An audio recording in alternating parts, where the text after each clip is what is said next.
इमिग्रेशनसाठी निघालो होतो, पण समजला का 10 वाजता ओपन होणार आहे आणि आपण निघालो होतो 8 वाजता.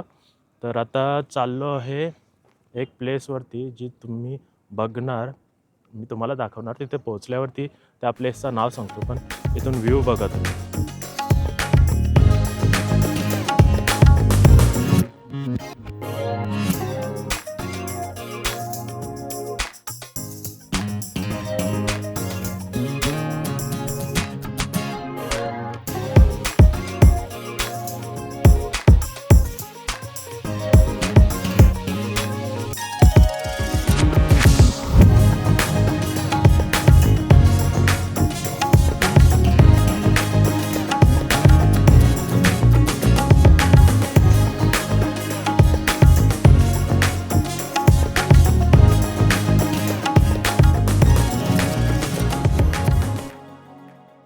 लोकेशनजवळ तर पोचलो आहे, पार्किंगमध्ये थांबलो आहे, थोडा चाय पितो, मग पुढे जातो. इथून व्ह्यू खूप मस्त भेटतो आहे. अजून खूप सारे ठिकाणं आहेत आणि तुम्हाला वरती जाऊन एक व्ह्यू दाखवतो.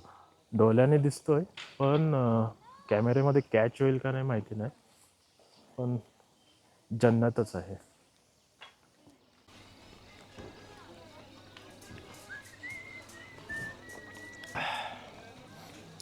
थोडी थंडी आणि गरम चाय, किती मस्त वाटतोय.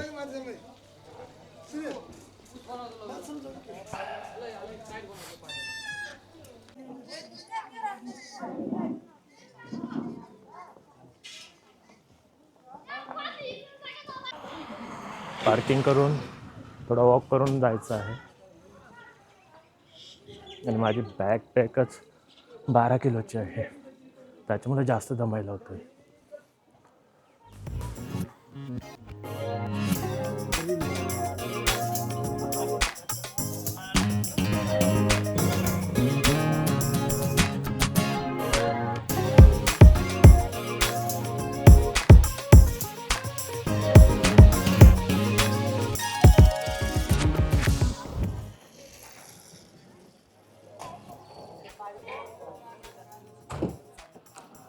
पाठी व्ह्यू बघत असाल तुम्ही, खूप सुंदर आहे. खूप दमायला पण झालं आहे. फक्त 5 मिनिटचा पण नसेल, पण बॅकपॅक हैराण करते.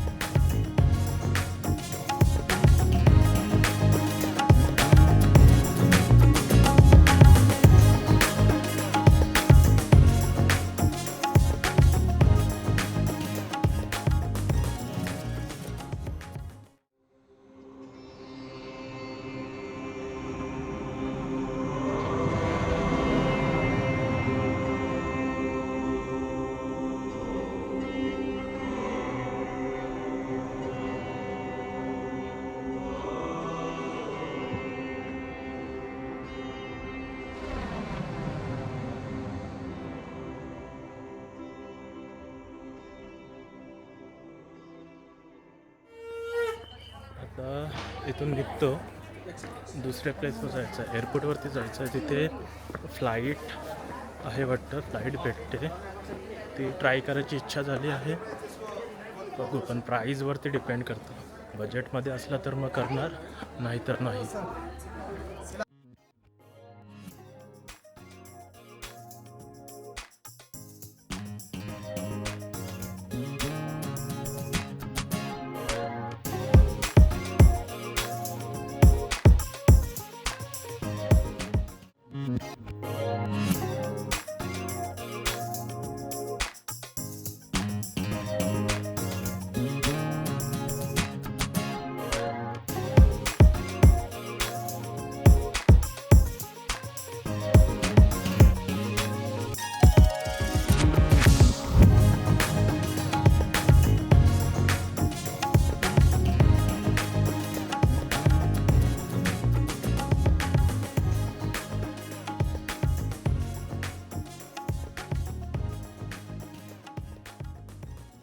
तर आपण आलो आहोत एक प्लेसवरती जिथून व्ह्यू खूप सुंदर दिसतोय,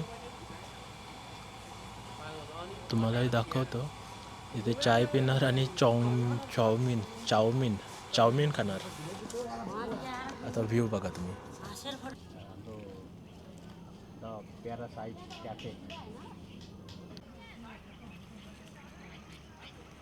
शांति स्तूपा को पनि हाम्रो गइरहेछ. तो अभी मुक्तिनाथ जाना है मुझे. इधर से यहाँ से Head east towards Stupa Walkway. तो रास्ता वही है. इधर अड़चल बोट ब्रिज का इधर ही है. ये अड़चल बोट है ना. हाँ इधर से आप लोग हेमजा इसके पीछे ये स्तूपा के पीछे कॉलेज ये इधर गया है ना वो सरांगकोट इसके पीछे. इधर से जाएगा आप लोग धम्पुस. इधर ही है धम्पुस इसके पीछे है. दूसरा इसके पीछे धम्पुस ये रास्ता हो गया कुसमा. और बेनी जाएगा बागलुंग बेनी. इधर बहुत अच्छा टेम्पल है इधर बेनी वो गलेश्वर बेनी में गलेश्वर. उधर एक नाइट उधर ही स्टे हो जाएगा ये. अभी मैं क्या सोच रहा हूँ, यहाँ से मैं जाऊँगा पृथ्वी चौक परमिट निकाल के. हाँ पृथ्वी चौक से बेनी डायरेक्ट जाऊँगा बस से. हाँ बस यहाँ. बस से फिर बेनी में स्टे नहीं करूँ. नहीं वो आप परमिट निकालेगा ना मेरे को फ़ोन करना. मैं उसका आप लोग को बागलुंग बस पार्क है ना इसके पीछे बागलुंग बस पार्क हाँ उधर लाके छोड़ दूंगा. उधर जाके उधर से डायरेक्ट मिलेगा. डायरेक्ट बेनी के लिए मिलेगा. ठीक है फिर ओके. ऐसा करता हूँ. तो जोमसम है इधर जोमसम. ये फ्लाइट में जा सकता है भाई. फ्लाइट में फ्लाइट नहीं चाहिए. आप लोग जोमसम तक फ्लाइट जा सकता है. जोमसम फ्लाइट से उधर है फ्लाइट में. ठीक है देखते हैं. मुमकिन 2500-3000 कैसे ऐसे टिकट. फ्लाइट कहाँ से? पोखरा से डायरेक्ट. हाँ इधर से डोमेस्टिक एयरपोर्ट से. डोमेस्टिक एयरपोर्ट इधर ही. टिकट लेना होगा तो डायरेक्ट एयरपोर्ट से ले सकते हैं. हाँ एयरपोर्ट से. ठीक है फिर तो वैसे ही करता हूँ ना मैं. डायरेक्ट जोमसम जाता हूँ. जोमसम जाके जोमसम से उधर से टैक्सी लेके जा सकते हैं. हाँ मुक्तिनाथ में. और वहाँ रहने के लिए मिलेगा. मिलेगा उधर भी होटल बहुत है. ठीक है फिर तो परमिट निकाल के एयरपोर्ट जाते हैं फिर. आता जाऊन अभी तक नहीं आया. एक वीडियो भी परमिट मग एयरपोर्टला जातो. क्या बोल रहे हैं? अभी तक एक वीडियो भी नहीं है. वो 2 GB का है वीडियो टोटल. तो सेंड होने के लिए टाइम लगेगा. वाईफाई भी स्लो है. करता हूँ मी सेंड. 3 दिवसानंतर इतका ऊन घेतोय. नाहीतर नुसती थंडी होती.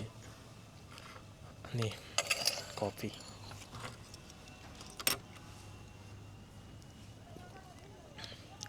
साखर टाकायला लागेल पण आपल्याला कडूच आवडते.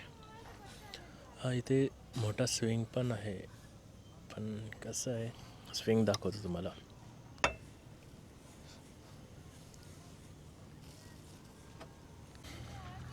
स्विंग आहे पण त्याला सर्व फ्लॉवर्स डेकोरेशन फ्लॉवर्स आहे. तर बसायची इच्छा नाही. नाहीतर त्याची पण मजा घेतली असती.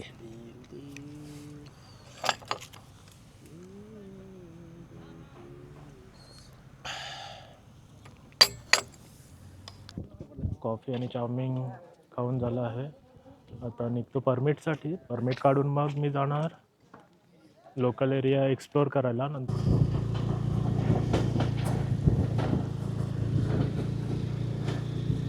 थोडी ऑफ रोडिंग.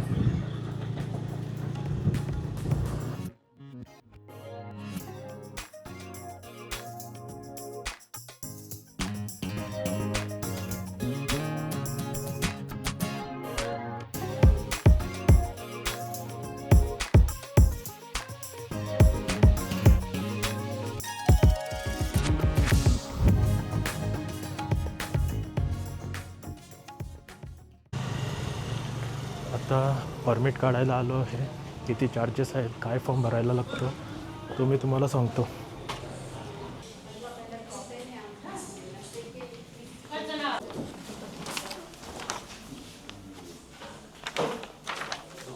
फॉर्म तर भेटला आहे.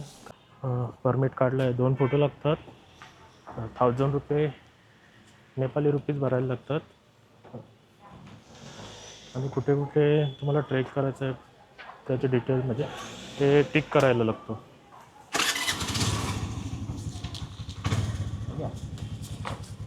असं भेटणार परमिट तुम्हाला.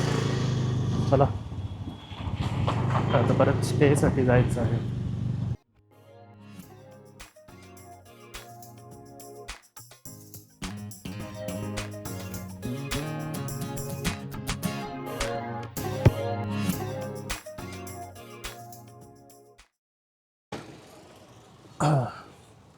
बस तिकीट बुक केलं आहे.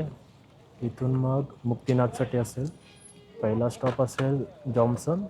तिथं एक स्टे करायला लागेल. मग तिथून मग मुक्तिनाथ आणि पण तिथून रिटर्न मग परत पोखरावरून काठमांडूवरून फ्लाईट. सर्व करू मॅनेज मस्त.